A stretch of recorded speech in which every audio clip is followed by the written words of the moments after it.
Assalamualaikum warahmatullahi wabarakatuh. Selamat datang di Medialog, tempat di mana kita mengupas kisah-kisah rumah tangga yang penuh warna. Jangan lupa untuk like, subscribe, dan nyalakan lonceng notifikasinya, supaya kamu nggak ketinggalan cerita-cerita menarik lainnya. Kalau kamu punya pengalaman atau kisah rumah tangga yang ingin dibagikan, tuliskan saja di kolom komentar. Siapa tahu, kisahmu bisa menginspirasi banyak orang. Aku dan Rina adalah saudara kembar. Walaupun wajah kami serupa, kepribadian kami bagai langit dan bumi. Aku lebih tegas, mandiri, dan tak mudah dibodohi. Sementara Rina lembut, penurut, dan selalu berusaha menyenangkan orang lain, bahkan jika itu menyakitinya sendiri. Sejak kecil, aku sering menjadi tameng bagi Rina. Jika ada anak-anak lain yang mengganggunya, akulah yang maju membela. Jika ia ragu mengambil keputusan, akulah yang membantunya memilih. Rina lebih suka mengikuti arus, sementara aku selalu percaya bahwa hidup harus diperjuangkan. Namun, ada satu hal yang tidak bisa kuhentikan, keputusan Rina untuk menikah dengan Adrian. Adrian adalah pria tampan, berharisma, dan pandai bicara. Di awal, ia tampak seperti pria sempurna. Ia memperlakukan Rina dengan lembut dan selalu tampak perhatian. Tapi aku, entah mengapa, sejak awal merasa ada sesuatu yang tidak beres dengannya. Tatapan matanya dingin, senyumnya sering terasa palsu, dan setiap kata yang keluar dari mulutnya terdengar terlalu manis. Seolah-olah ia sedang membujuk, bukan sekadar berbicara. Rina, seperti biasa, tidak melihat semua itu. Ia hanya melihat Adrian sebagai pria yang mencintainya. Aku mencoba memperingatkannya, tapi ia hanya tersenyum dan berkata, "Kak, aku tahu apa yang kulakukan." Setelah pernikahan mereka, Rina pindah ke rumah keluarga Adrian dan tinggal bersama mertuanya, Bu Retno. Dari luar, rumah itu tampak megah dan nyaman, tetapi ada sesuatu yang membuatku merinding setiap kali aku berkunjung. Rumah itu terasa sunyi, terlalu rapi, dan entah mengapa udara di dalamnya selalu terasa dingin. Bu Retno sendiri adalah wanita yang anggun tetapi berwibawa. Ia berbicara dengan nada lembut, tapi tatapan matanya penuh penilaian. Dari caranya memandangku, aku tahu ia tidak menyukaiku. Namun, yang lebih membuatku khawatir adalah caranya memperlakukan Rina. Di awal pernikahan, Rina masih sering menghubungiku, mengabarkan bahwa semuanya baik-baik saja. Tapi lama-kelamaan, telepon dan pesan darinya semakin jarang. Jika aku menelepon, ia sering menjawab singkat dan terdengar ragu. Sesekali, aku mendengar suara Adrian atau Bu Retno di latar belakang, seolah-olah mereka selalu mengawasi. Rina yang dulu ceria perlahan menghilang. Awalnya, aku mencoba untuk tidak berpikiran buruk. Wajar jika seorang istri lebih banyak menghabiskan waktu dengan suaminya, kan? Aku berusaha meyakinkan diriku sendiri bahwa Rina hanya sedang menyesuaikan diri dengan kehidupan barunya. Tapi semakin lama, semakin terasa ada yang tidak beres. Jika dulu Rina selalu menghubungiku hampir setiap hari, kini butuh waktu berhari-hari baginya untuk sekadar membalas pesanku. Jika aku menelepon, ia terdengar terburu-buru dan selalu punya alasan untuk mengakhiri percakapan lebih cepat. "Aku sibuk, Kak. Aku harus menemani Adrian," katanya suatu kali. "Maaf, Kak, nanti aku telepon balik, ya. Ibu Retno sedang butuh bantuanku di dapur," katanya di lain waktu. Tapi telepon balik itu tak pernah datang. Ketika aku mengajaknya bertemu, Rina selalu menolak dengan berbagai alasan.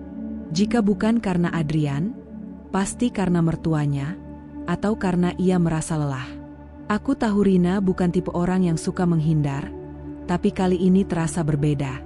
Ada sesuatu yang tidak ingin ia katakan padaku. Aku mencoba mencari tahu sendiri dengan berkunjung ke rumahnya, tanpa memberitahu sebelumnya. Rumah besar itu tampak lebih sepi dari yang kubayangkan. Ketika Bu Retno membukakan pintu, ia tersenyum ramah, tapi ada sesuatu di balik senyumannya yang membuatku tidak nyaman. "Oh, Rina sedang tidur. Kasihan, dia mudah lelah akhir-akhir ini," katanya. Aku ingin memaksa masuk, ingin melihat keadaan Rina sendiri, Tapi aku tahu aku tidak bisa bertindak gegabah. Jadi aku hanya bisa pulang dengan perasaan gelisah yang semakin besar. Saat akhirnya aku berhasil berbicara langsung dengan Rina, setelah menunggu beberapa hari hingga ia akhirnya mengangkat telepon, aku bertanya dengan tegas, "Rina, ada apa? Kau baik-baik saja, kan?" Jawabannya selalu sama. "Aku baik-baik saja, Kak. Jangan khawatir." Tapi aku tahu ia berbohong. Kecurigaanku semakin kuat. Setiap kali aku mencoba menemui Rina, selalu ada alasan yang menghalangiku. Entah Adrian yang berkata bahwa Rina sedang beristirahat, atau Bu Retno yang beralasan Rina sedang sibuk mengurus rumah. Aku tidak percaya begitu saja. Sampai akhirnya, aku menemukan bukti nyata bahwa Rina tidak baik-baik saja. Hari itu, aku datang ke rumah mereka tanpa pemberitahuan. Aku tahu jika aku memberitahu sebelumnya, mereka pasti akan membuat alasan untuk menolakku. Aku mengetuk pintu dengan keras, bersiap menghadapi siapapun yang membuka. Tapi yang mengejutkanku, justru Rina sendiri yang membukakan pintu. Aku hampir tidak mengenalinya. Wajahnya tampak lebih pucat dari biasanya, tubuhnya lebih kurus, dan ada lingkaran hitam di bawah matanya. Ia tampak terkejut melihatku, seolah-olah ia tidak mengharapkan kehadiranku. "Rani, kenapa kau kesini?" Suaranya pelan, nyaris seperti bisikan. Aku memegang tangannya, dan saat itu aku merasakan sesuatu yang membuat jantungku mencelos, lebam di pergelangan tangannya. Aku menatapnya tajam, tapi Rina buru-buru menarik tangannya dan mencoba tersenyum. "Aku baik-baik saja," katanya lagi, "tapi aku tidak bodoh." Aku menariknya ke dalam pelukan, dan saat itulah ia mulai menangis. Tangisannya pelan, seakan ia takut ada yang mendengar. Aku membawanya ke kamarnya, memastikan pintu tertutup rapat sebelum berbicara. "Rina, apa yang terjadi? Katakan padaku yang sebenarnya." Ia menggeleng, berusaha menahan isakannya, tapi akhirnya ia menyerah. Dengan suara gemetar, ia mulai bercerita. Sejak awal pernikahan, Adrian menunjukkan sifat aslinya. Ia bukan pria penyayang seperti yang dulu ditunjukkannya di depan orang lain. Ia berubah menjadi sosok yang kasar, mudah marah, dan selalu merendahkan Rina. Rina harus melayaninya seperti seorang pembantu. Ia harus bangun lebih pagi untuk menyiapkan segala kebutuhan Adrian dan Bu Retno, memastikan rumah bersih sempurna, menyiapkan makanan tanpa celah. Jika ada sedikit saja yang tidak sesuai keinginan mereka, Rina akan menerima hinaan, dan lebih sering lagi, tamparan atau pukulan. "Kau ini istri macam apa? Tidak bisa melakukan hal sekecil ini dengan benar." Adrian pernah berteriak sambil melempar piring ke arahnya. Bu Retno tidak lebih baik. Wanita itu memperlakukan Rina seperti budak, selalu menyuruhnya melakukan pekerjaan rumah tanpa henti. Jika Rina terlihat kelelahan, Bu Retno hanya akan mendengus sinis. "Kau pikir ini rumahmu sendiri? Jangan malas, perempuan tidak berguna," katanya. Saat Raka lahir, Rina berharap keadaan membaik. Tapi yang terjadi justru sebaliknya. Adrian semakin kasar, merasa bahwa Rina tidak lagi menarik setelah melahirkan. Ia sering pulang larut malam tanpa memberitahu, terkadang bahkan menghilang berhari-hari. Rina tidak pernah tahu kemana Adrian pergi. Jika ia bertanya, Adrian akan langsung membentaknya atau bahkan memukulnya. Bu Retno pun tidak membantunya mengurus Raka. Sebaliknya, ia semakin sering menyalahkan Rina atas segala hal. Jika Raka menangis terlalu lama, Bu Retno akan berkata bahwa itu karena Rina ibu yang buruk. Jika Rina terlambat menyiapkan makan malam, ia akan menerima tamparan di pipi. Aku menggenggam tangan Rina erat, mencoba menahan amarah yang meledak di dadaku. "Kenapa kau tidak pernah bilang padaku, Rina? Kenapa kau bertahan?" tanyaku dengan suara bergetar. Ia mengusap air matanya. "Aku ingin pergi, Kak. Aku ingin keluar dari rumah ini." Hatiku sedikit lega mendengar itu. Tapi kemudian ia melanjutkan, "Tapi aku takut. Adrian bilang kalau aku pergi, dia akan mengambil Raka dariku." Aku terdiam. Aku tahu Adrian cukup berkuasa. Ia punya koneksi, Dan dengan uang serta pengaruh keluarganya, ia mungkin bisa membuat Rina kehilangan hak asuh atas Raka. Aku menarik napas dalam. Rina, kau tidak sendiri. Aku akan membantumu keluar dari neraka ini. Matanya menatapku penuh harap, tapi juga penuh ketakutan. Aku tahu ini tidak akan mudah. Adrian dan Bu Retno tidak akan membiarkan Rina pergi begitu saja. Tapi satu hal yang pasti, aku tidak akan membiarkan mereka menyentuh Rina dan Raka lagi. Hari itu, langit mendung, seolah-olah alam pun merasakan firasat buruk yang menyelimutiku. Aku tidak tahu mengapa, tapi sejak pagi, dadaku terasa sesak, seperti ada sesuatu yang mengganjal di dalamnya. Aku mencoba mengabaikannya, mencoba meyakinkan diriku bahwa itu hanya perasaan tak beralasan. Sampai sebuah telepon datang. Nomor tak dikenal muncul di layar ponselku. Aku ragu sejenak sebelum mengangkatnya. Apakah ini saudara Rina? Suara di seberang terdengar serius, nyaris tanpa emosi. Jantungku berdebar. Ya, saya Rani. Ada apa? Hening sejenak. Lalu, suara itu berkata dengan nada datar, "Kami menemukan adik Anda pagi ini. Dia sudah meninggal." Dunia seakan berhenti. Suara di seberang terus berbicara, mengatakan sesuatu tentang dugaan bunuh diri, tapi otakku menolak memahami kata-kata itu. Rina meninggal? Tidak. Itu tidak mungkin. Baru beberapa hari lalu aku berbicara dengannya. Aku tahu ia sedang menderita, tapi ia ingin pergi. Ia ingin bebas. Tidak mungkin ia menyerah begitu saja. Aku hampir menjatuhkan ponselku, tapi entah bagaimana aku masih bisa bertanya, di mana dia sekarang? Suara itu menyebutkan sebuah rumah sakit. Tanpa berpikir panjang, aku langsung berlari keluar rumah, mengambil motor, dan melaju secepat mungkin. Sepanjang jalan, tanganku gemetar di atas stang. Aku tidak tahu apa yang harus kupikirkan. Aku hanya ingin sampai di sana. Aku hanya ingin melihat Rina dan membuktikan bahwa semua ini hanya kesalahpahaman. Tapi ketika aku tiba di rumah sakit dan melihat tubuhnya, aku tahu ini bukan kesalahan. Ini kenyataan. Bukan bunuh diri. Rina terbaring di ruang jenazah dengan wajah pucat, seolah-olah semua warna kehidupan telah disedot darinya. Aku mendekat, mengulurkan tangan, menyentuh kulitnya yang dingin. Lalu aku melihatnya. Memar di pergelangan tangan. Bekas lebam di leher. Luka kecil di pelipisnya. Orang-orang bilang ia bunuh diri. Polisi berkata bahwa ia ditemukan tergantung di kamarnya. Tapi bagaimana mungkin seseorang yang ingin melarikan diri tiba-tiba memilih mati? Aku tak bisa menahan air mata. Rina yang lembut, Rina yang dulu selalu tersenyum kepadaku, kini hanya diam tak bernyawa. Aku menggigit bibir, menahan jeritan yang ingin keluar. Adrian, Bu Retno, aku tahu mereka ada di balik ini.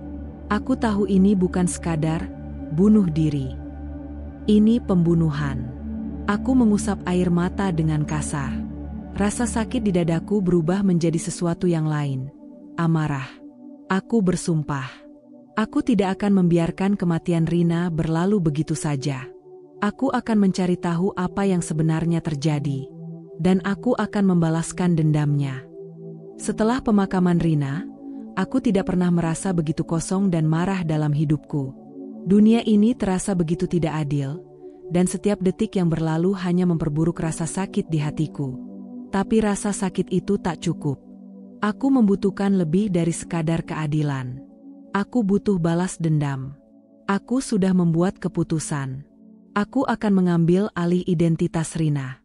Aku akan kembali ke rumah Adrian dan Bu Retno, berpura-pura menjadi Rina yang selamat dari percobaan bunuh diri. Aku akan mencari bukti kejahatan mereka.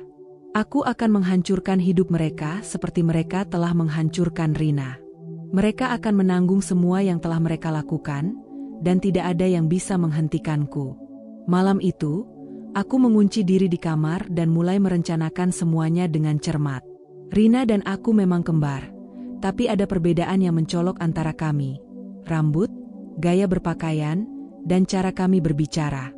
Aku tahu aku harus berubah total jika aku ingin meyakinkan mereka bahwa aku adalah Rina yang sebenarnya. Aku mulai dengan merias wajah. Mengubah gaya rambutnya yang dulu lurus dan panjang, menjadi lebih terawat dan lebih berkilau. Aku mengenakan gaun yang dulu selalu dikenakan Rina, gaun putih sederhana yang akan membuat siapa saja berpikir bahwa aku baru saja keluar dari kegelapan, keluar dari jurang kesedihan yang dalam.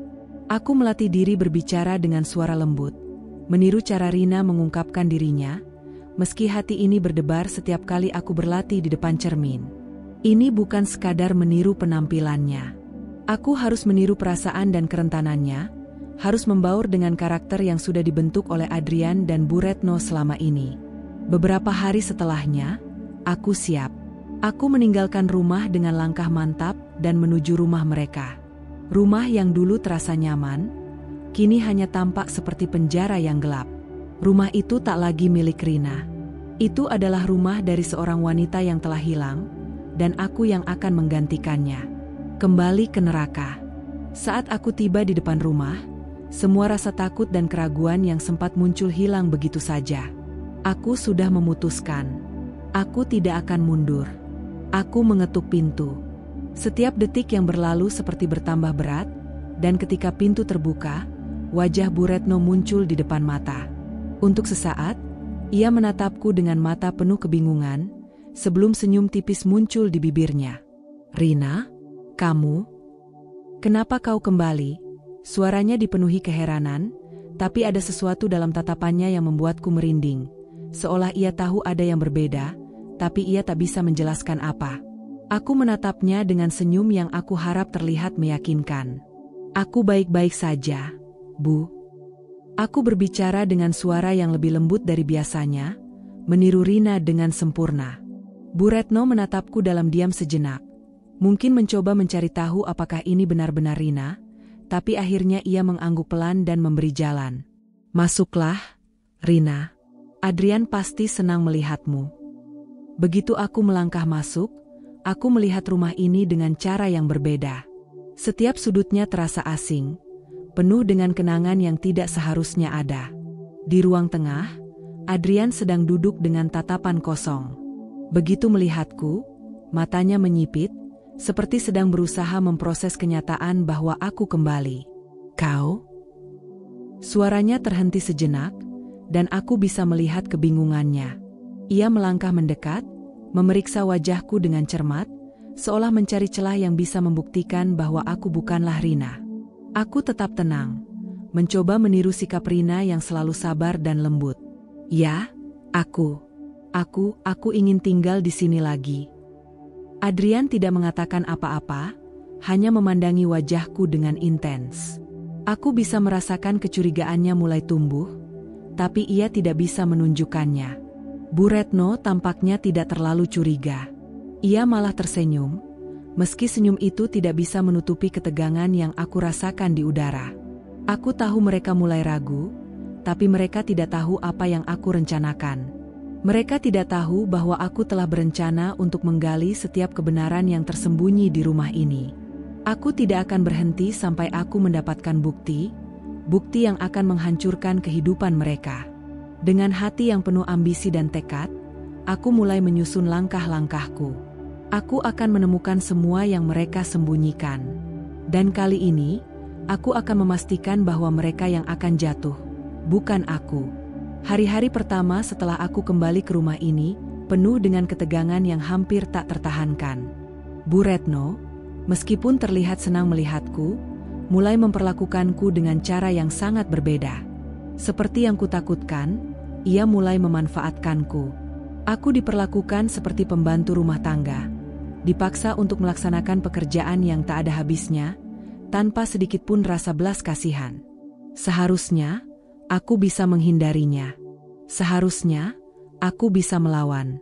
Tapi aku harus tetap berpura-pura, harus tetap bermain sesuai dengan peran yang kubangun, agar mereka tak curiga. Jadi, aku menerima setiap perintahnya dengan senyum palsu, seolah-olah aku hanya ingin menjadi bagian dari rumah ini, seolah-olah aku tidak punya dendam sama sekali. "Rina, tolong bersihkan ruang tamu. Nanti masak siang, ya. Jangan lupa sediakan teh untuk tamu, kata Bu Retno dengan nada yang seolah-olah itu adalah permintaan kecil yang seharusnya tidak menimbulkan keberatan. Aku hanya mengangguk dan bergegas melaksanakan tugasnya. Tapi di dalam hati, kemarahan mulai merayap. Aku tahu apa yang terjadi. Aku tahu apa yang telah mereka lakukan pada Rina. Aku tahu apa yang mereka lakukan padaku, meski dalam bentuk yang berbeda, dalam penyamaran yang lebih halus. Aku tidak pernah menyangka, yang lebih menyakitkan bukanlah pekerjaan yang tak ada habisnya atau penghinaan yang datang dari Bu Retno, melainkan apa yang datang dari Adrian. Adrian, yang seharusnya membelaku, malah menyalahkanku. Setiap kali aku merasa ada yang salah, setiap kali aku mencoba mempertanyakan sesuatu, entah itu kebiasaan buruk Bu Retno atau kekasaran yang kuterima, Adrian akan membentakku.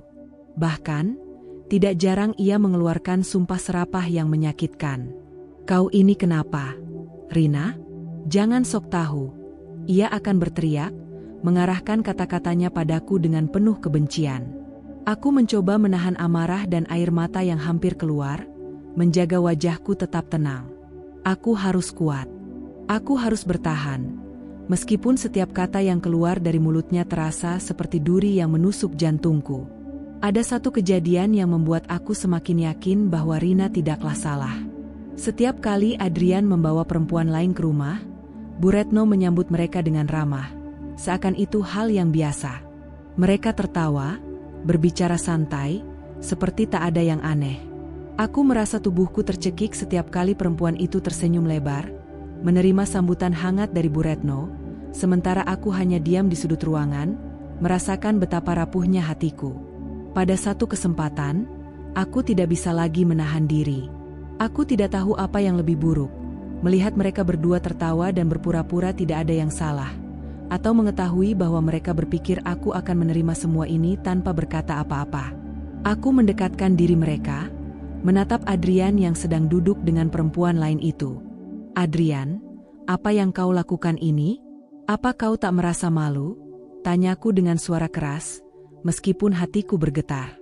Tapi, bukannya merasa bersalah, Adrian malah menatapku dengan tatapan penuh amarah. Ia bangkit, berjalan mendekat, dan tanpa ampun, tangannya mendarat di pipiku. Pukulannya keras, membuat kepalaku terhuyung ke samping, dan aku hampir terjatuh. Aku hanya bisa menatapnya dengan tatapan kosong. Sakit? Ya, tentu saja, rasa sakit itu terasa sangat nyata. Tapi lebih dari itu, ada sesuatu yang lebih dalam yang menyakitkan. Kekecewaan, pengkhianatan, dan sebuah kenyataan yang tak bisa lagi kuabaikan. Adrian bukanlah orang yang pernah aku kenal. Ia bukan pria yang dulu pernah menyayangi Rina. Ia hanya seorang monster yang menutupi kekejamannya dengan wajah tampan dan senyuman palsu. Sejak saat itu, semuanya menjadi lebih jelas. Aku mulai mengerti apa yang dialami oleh Rina.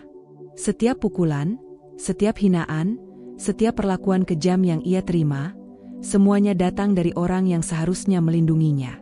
Mereka berdua, Adrian dan Bu Retno, telah menghancurkan hidupnya.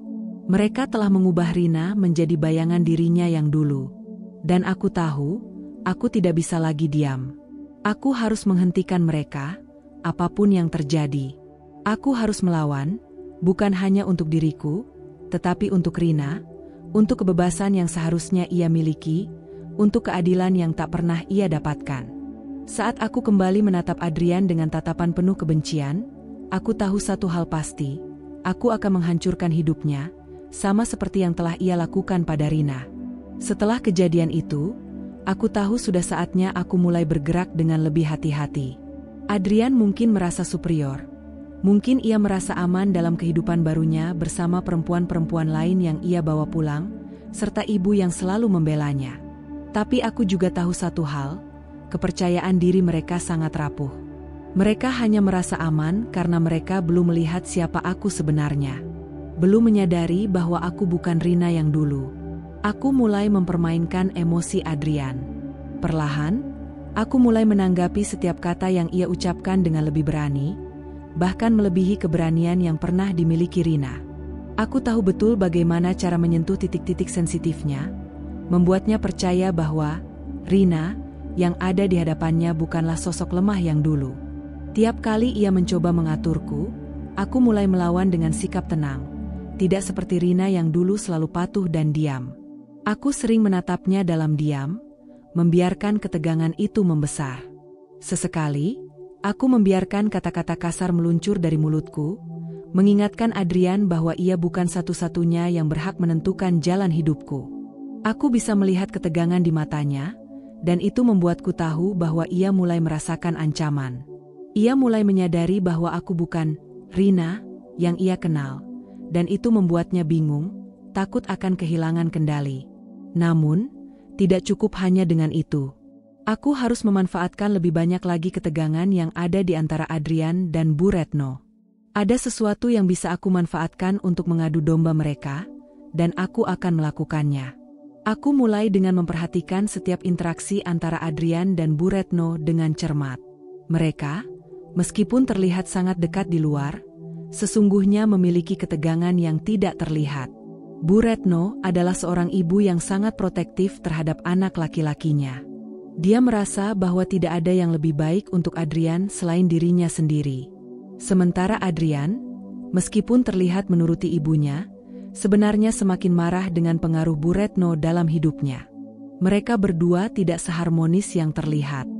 Aku menggunakan ketegangan ini dengan sangat berhati-hati. Aku mulai berbicara kepada Bu Retno dengan cara yang berbeda. Lebih seperti anak yang penuh rasa ingin tahu. Lebih berani mengajukan pertanyaan tentang hubungan mereka, tentang masa lalu mereka, dan tentang bagaimana Bu Retno memperlakukan Adrian. Aku tahu ia tidak pernah merasa disalahkan, tetapi aku berhasil menanamkan benih ketidakpuasan kecil yang perlahan berkembang. Suatu malam, aku berbicara dengan Bu Retno tentang masa lalu Adrian, mencoba menggali emosi tersembunyi. Bu, aku merasa Adrian dulu sangat berbeda. Kenapa sekarang ia jadi lebih keras dan suka marah-marah? Tanyaku dengan nada polos. Bu Retno mendengus, matanya menatapku dengan keraguan. Anakku memang sedikit berubah setelah menikah. Tapi itu bukan masalah besar. Hanya saja, perempuan-perempuan itu sering mengubahnya. Aku tahu apa yang terbaik untuknya. Aku bisa melihat betapa ketatnya ikatan Bu Retno dengan Adrian, tetapi aku juga melihat bagaimana kata-kata itu mengandung ketegangan yang dalam. Aku tahu ini saat yang tepat untuk menanamkan benih keraguan lebih dalam. Aku mulai berbicara tentang bagaimana Adrian tidak pernah bisa menemukan kebahagiaannya di rumah ini, seolah-olah ia terjebak dalam pola yang sama berulang kali, dan bahwa Bu Retno mungkin terlalu mendominasi hidupnya. Aku tahu itu adalah titik lemah. Ibu mana yang tidak ingin anaknya bahagia? Dan ketika Bu Retno mulai mempertanyakan perannya dalam kehidupan Adrian, aku tahu aku telah menyentuh titik rawan. Di sisi lain, aku mulai menunjukkan kepada Adrian bahwa aku tak lagi takut padanya. Aku sengaja berbicara lebih terang-terangan, memberi penilaian pedas tentang kehidupannya dan bagaimana ia hanya terjebak dalam pola kebiasaan buruk yang diwariskan ibunya. Sesekali aku menyindir tentang bagaimana ia selalu datang dengan perempuan lain, seolah itu adalah cara untuk mencari pelarian dari masalah yang lebih besar.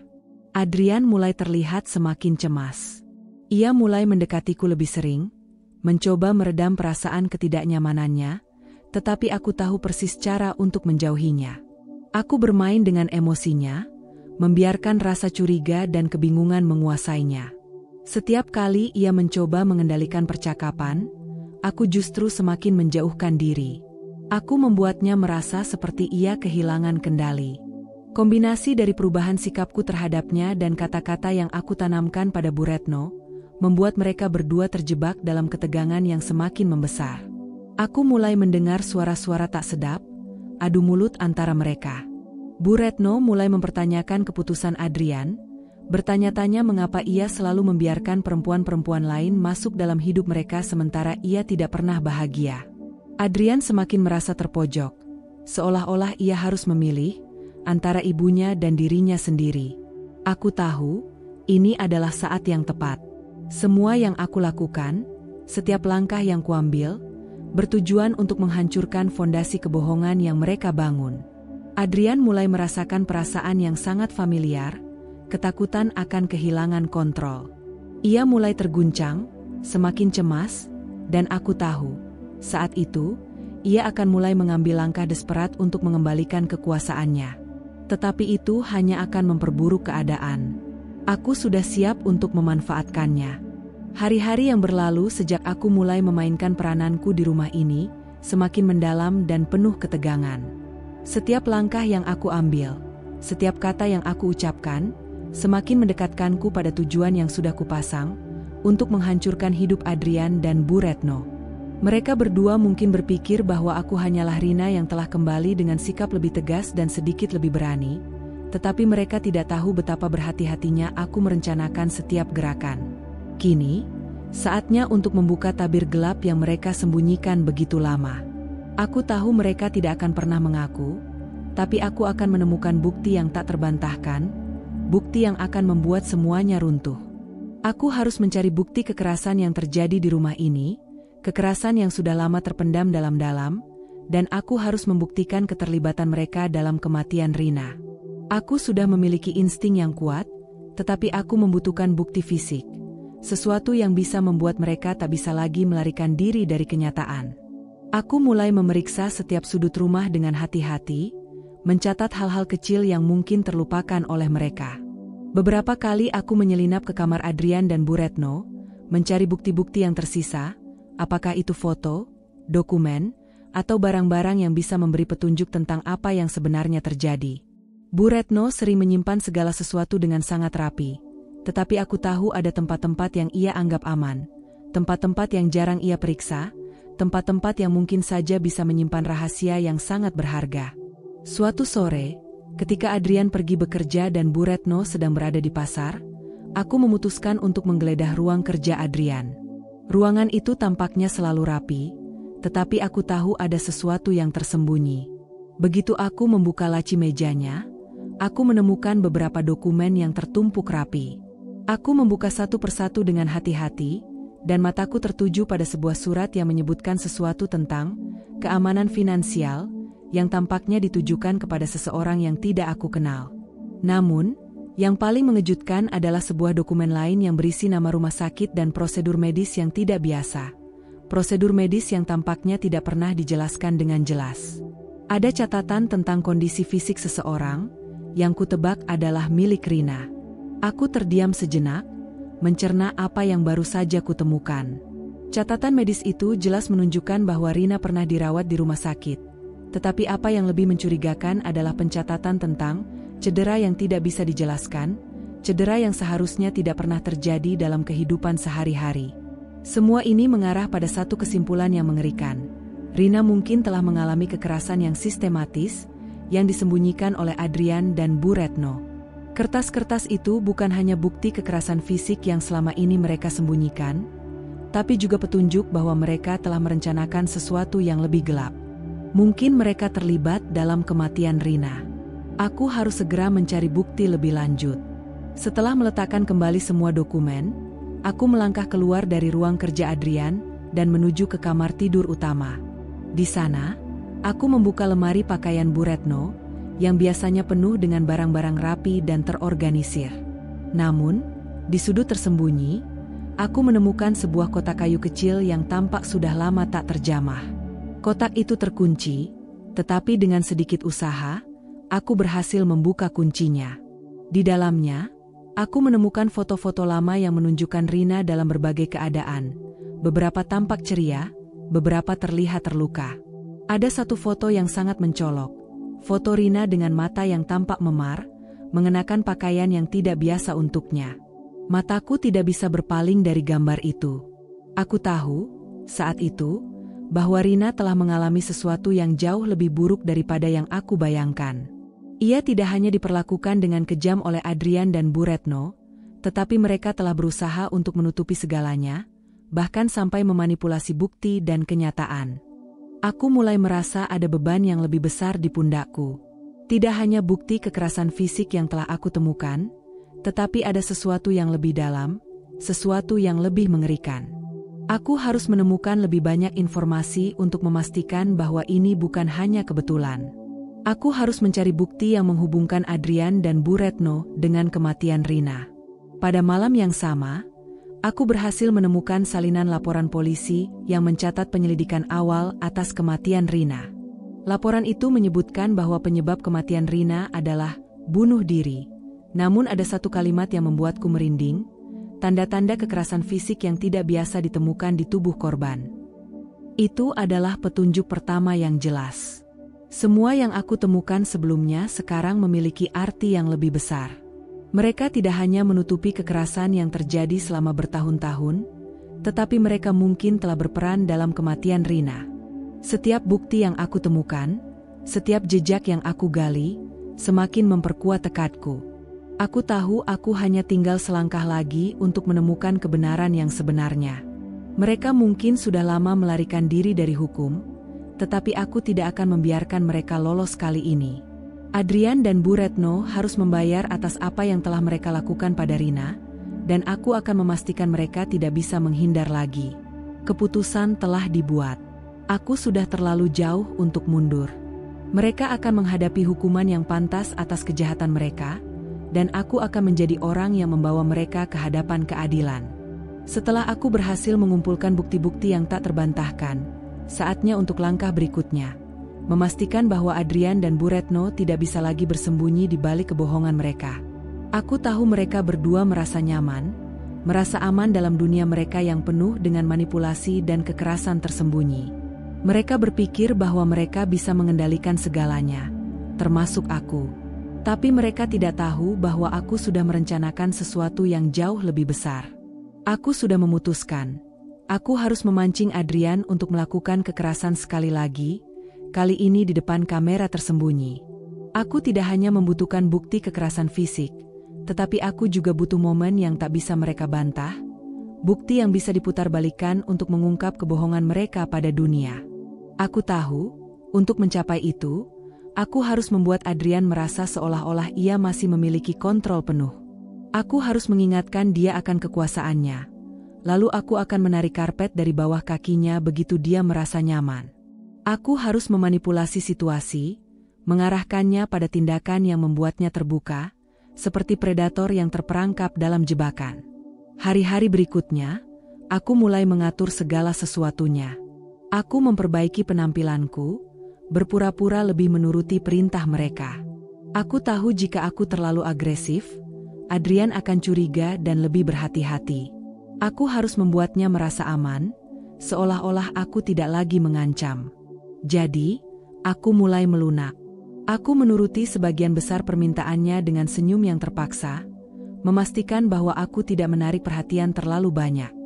Namun, di balik setiap senyum dan langkah yang tampak patuh, aku mempersiapkan segalanya. Aku telah menyembunyikan kamera tersembunyi di beberapa titik rumah, terutama di tempat-tempat yang paling rawan, ruang tamu, koridor yang jarang terjamah, dan ruang makan di mana percakapan seringkali mengarah pada ketegangan. Aku memastikan bahwa setiap perangkat yang kupasang akan menangkap suara dan gambar tanpa terdeteksi. Aku menunggu, sabar, dan akhirnya, kesempatan itu datang. Suatu malam, setelah makan malam yang terasa lebih mencekam dari biasanya, Adrian mulai menunjukkan tanda-tanda frustrasi. Ia tampak lebih gelisah dari biasanya, matanya berkilat tidak sabar. Tentu saja, aku sudah mempersiapkan semuanya. Aku tahu betul bahwa ia akan meledak pada suatu titik. Bu Retno, yang biasanya berada di pihaknya, tampaknya malam itu lebih diam dan tidak terlalu berperan dalam mengendalikan situasi. Aku memanfaatkan kesempatan ini untuk memulai provokasi kecil. Aku duduk di meja makan, pura-pura tidak mengerti apa yang sedang terjadi di sekitarku. Dengan suara lembut, aku mulai menyindir Adrian tentang perempuan-perempuan yang sering ia bawa pulang. Adrian, apakah itu cara kamu menunjukkan perhatian pada keluarga? Membawa perempuan lain ke rumah begitu sering? Apa ibu tidak merasa terganggu? Aku bisa melihat perubahan di wajah Adrian, ekspresinya menjadi lebih kaku, tegang. Aku tahu ini adalah titik awal yang akan memicu reaksi darinya. Aku melanjutkan, aku rasa aku sudah cukup lama menahan semuanya, tapi apakah kamu yakin ini yang terbaik untuk kita semua? Ia terdiam sejenak, menatapku dengan pandangan penuh amarah yang terkendali. Bu Retno, yang duduk di ujung meja, mengalihkan pandangannya seolah mencoba menghindari percakapan ini. Itu adalah kesempatan bagiku. Aku terus berbicara. Setiap kata yang keluar dari mulutku dirancang untuk menyentuh bagian paling sensitif Adrian. Kenapa ibu selalu membenarkan semuanya yang kamu lakukan? Mengapa kamu tidak bisa menunjukkan sedikit rasa hormat pada diri sendiri dan keluarga? Kata-kataku seakan mencambuk harga dirinya yang terluka. Reaksinya semakin jelas. Wajahnya memerah, napasnya mulai terasa lebih berat. Aku tahu, saat itu, ia berada di ujung jurang emosinya. Aku melangkah lebih jauh. Kamu pikir kamu bisa mengatur segalanya, tapi aku tahu siapa kamu sebenarnya, Adrian. Kamu tak lebih dari seorang pengecut yang hanya bisa memukul perempuan lemah dan lari dari kenyataan. Aku bisa melihat matanya berubah tajam, ekspresinya berubah menjadi sesuatu yang lebih gelap. Dan tepat pada saat itu, aku melihatnya mengangkat tangannya. Tanpa peringatan, tangan itu mendarat di wajahku dengan keras, memekakkan telinga. Sebuah tamparan keras yang seolah ingin menghancurkan segalanya. Aku terhuyung ke belakang, tetapi aku tahu itu adalah momen yang aku tunggu-tunggu. Pukulannya membuat kamera tersembunyi di sudut ruangan menangkap setiap detil, setiap ekspresi kemarahan yang muncul dari wajahnya. Aku merasa tubuhku bergetar, namun aku bisa merasakan kemenangan di ujung jari. Semua perencanaan dan permainan emosional yang aku lakukan selama ini, akhirnya membuahkan hasil. Aku tersenyum dalam hati. Semua kebohongan yang mereka coba pertahankan selama bertahun-tahun kini mulai runtuh. Adrian tidak tahu bahwa saat ini dia telah mengubur dirinya sendiri. Ketika ia melihat reaksiku yang hampir tidak memberi perlawanan, seolah dia baru sadar apa yang telah terjadi, aku sudah bersiap untuk langkah berikutnya.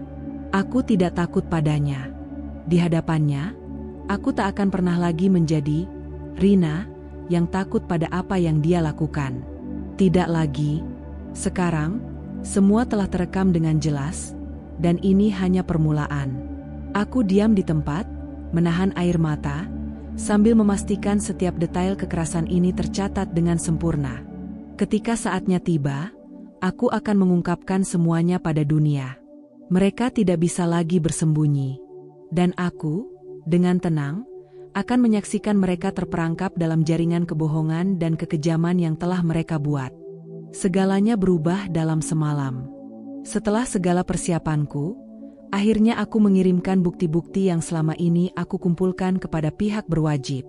Aku tidak hanya mengirimkan rekaman video yang jelas menunjukkan kekerasan Adrian terhadapku, tetapi juga dokumen-dokumen yang menunjukkan keterlibatannya dalam kekerasan terhadap Rina. Semua bukti yang berhasil kuperoleh, baik fisik maupun digital, akhirnya terungkap. Dengan satu klik, aku mengirimkan email yang bisa menghancurkan hidup mereka berdua, Adrian dan Bu Retno. Semua yang telah mereka sembunyikan selama bertahun-tahun kini akan terungkap ke dunia. Tidak lama setelah bukti itu dikirim, rumah kami digempur oleh polisi. Ada suara ketukan pintu yang keras, dan dalam sekejap, polisi menggeledah rumah. Adrian terlihat panik, mencoba mencari tahu apa yang sedang terjadi, tetapi ia tidak bisa melarikan diri. Bu Retno, yang biasanya begitu mengendalikan situasi, tampak cemas dan bingung. Teriakan dan suara gaduh memenuhi rumah itu, namun yang paling mengguncang adalah saat polisi akhirnya membawa Adrian dan Bu Retno pergi. Adrian, pria yang dulu aku takuti, kini diborgol dan dibawa keluar dari rumah mereka. Wajahnya yang dulu penuh kepercayaan diri, kini pudar oleh rasa ketakutan yang mencekam. Bu Retno, yang selalu mendukungnya, kini terkulai lemas, mencoba bertahan dengan segala cara. Mereka tidak bisa lagi menghindar. Tidak ada lagi tempat untuk mereka bersembunyi. Semuanya sudah terungkap. Namun, meski mereka terjebak dalam jebakan yang mereka buat sendiri, aku tidak merasa lega sepenuhnya. Ada sesuatu yang perlu aku lakukan, sesuatu yang lebih dari sekadar melihat mereka terjerat oleh hukum. Aku harus menuntaskan semuanya, sampai mereka benar-benar memahami betapa dalam luka yang telah mereka ciptakan. Beberapa jam setelah penangkapan itu, Bu Retno datang menemuiku. Matanya yang biasanya penuh dengan kekuatan kini terlihat lelah, penuh penyesalan. Ia berdiri di ambang pintu, tangan gemetar. Tidak ada lagi sikap arogan atau manipulatif seperti biasanya. "Rani," suaranya bergetar, tolong bantu aku. Aku tahu aku salah. Aku tahu aku tak seharusnya melakukan semua itu, tapi aku tidak tahu apa yang harus aku lakukan. Adrian, dia yang membuatku jadi seperti ini. Aku hanya ingin dia bahagia. Aku hanya ingin keluarga kita utuh." Kata-katanya mengalir keluar begitu saja, penuh dengan penyesalan dan ketakutan. Aku mendengar pengakuannya, tetapi aku tahu betul bahwa kata-kata itu tidak cukup untuk membenarkan apa yang telah mereka lakukan. Mereka tidak hanya menghancurkan hidup Rina, tetapi mereka juga merusak segalanya dalam hidupku. Dan kini, mereka berharap aku bisa menyelamatkan mereka. Aku diam sejenak, menatapnya dengan tatapan yang tajam. Aku tahu ini adalah saat yang tepat untuk membuka kartu terakhirku. Ini adalah saat di mana aku bisa menghancurkan mereka sepenuhnya. Di mana aku bisa mengungkapkan siapa aku sebenarnya. Dengan suara datar dan penuh kontrol, aku berkata, "Kamu pikir aku akan menolongmu setelah semua yang kalian lakukan?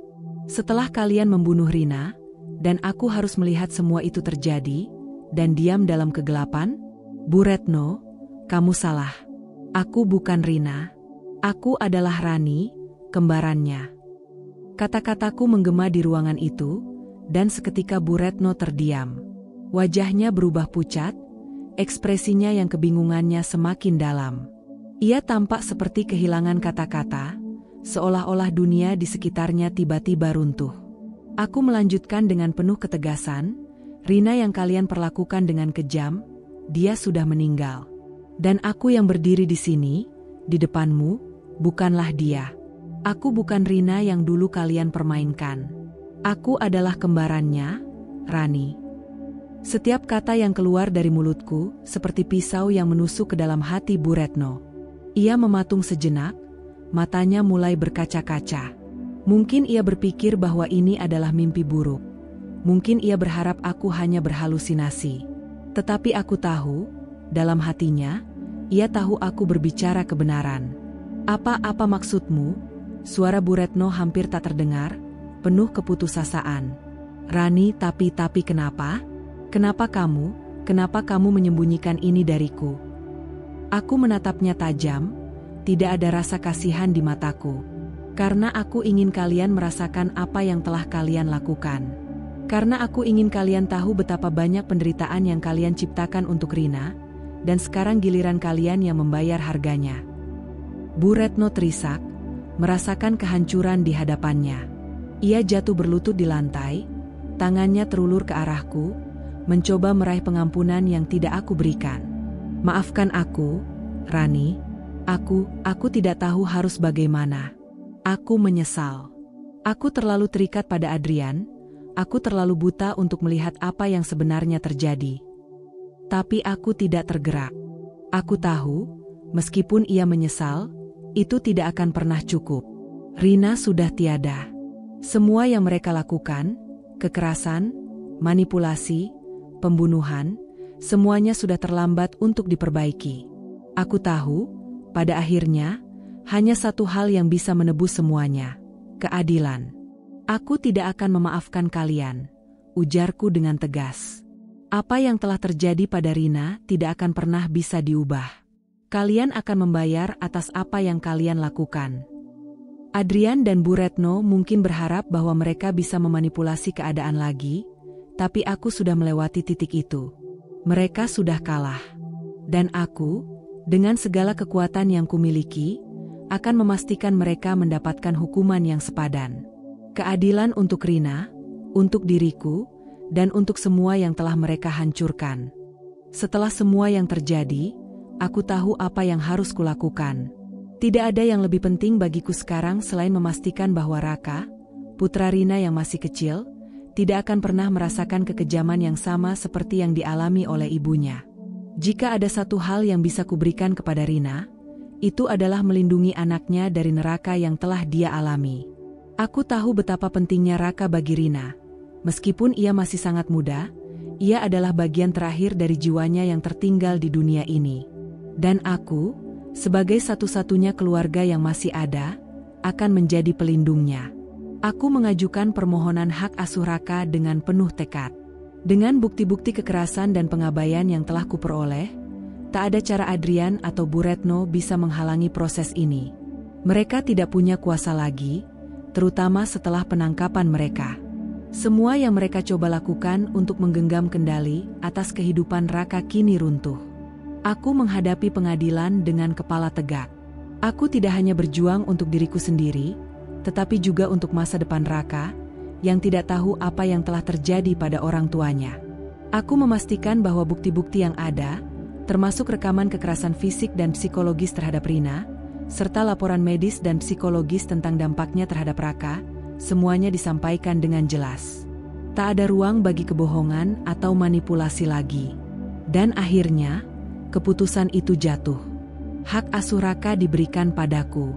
Aku membawa Raka keluar dari rumah itu, rumah yang telah menjadi neraka baginya, tempat yang penuh dengan ketakutan dan kebohongan.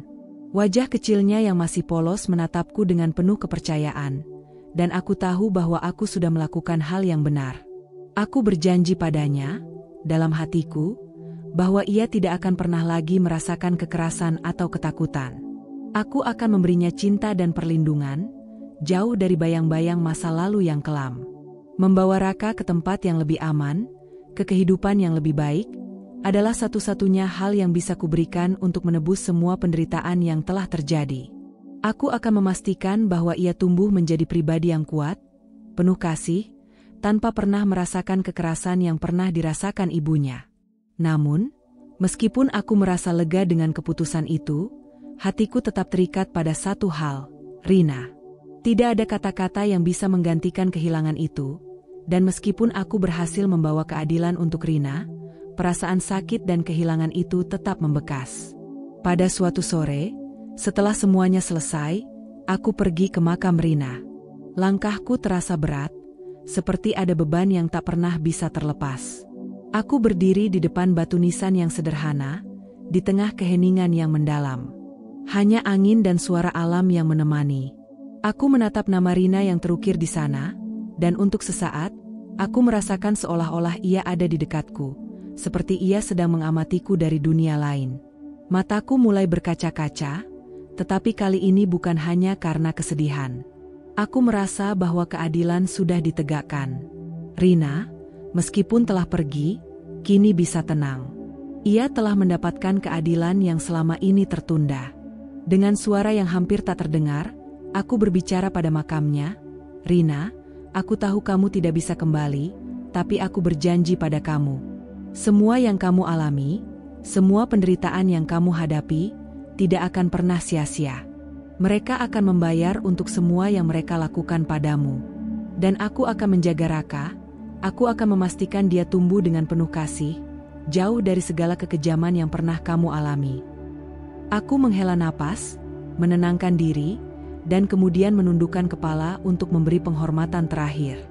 Dalam hatiku, aku merasa seolah-olah aku sedang berbicara dengan Rina, memohon maaf karena tidak bisa menyelamatkannya lebih awal, tetapi juga memberinya kepastian bahwa keadilan sudah ada. Setelah beberapa saat, aku berbalik dan berjalan pergi dari makam itu. Namun kali ini, aku tidak merasa sepi atau kosong. Aku tahu bahwa aku telah menyelesaikan misi ini, untuk Rina, untuk diriku sendiri, dan untuk Raka. Keputusan untuk membawa Raka keluar dari penderitaan itu adalah langkah terakhir. Tetapi aku tahu bahwa perjalananku tidak akan berhenti di sini. Keadilan telah ditegakkan, dan aku akan terus berjuang untuk memastikan bahwa masa depan yang lebih baik menanti Raka. Dan dalam hatiku, aku tahu bahwa Rina akan selalu ada, tak peduli seberapa jauh ia telah pergi.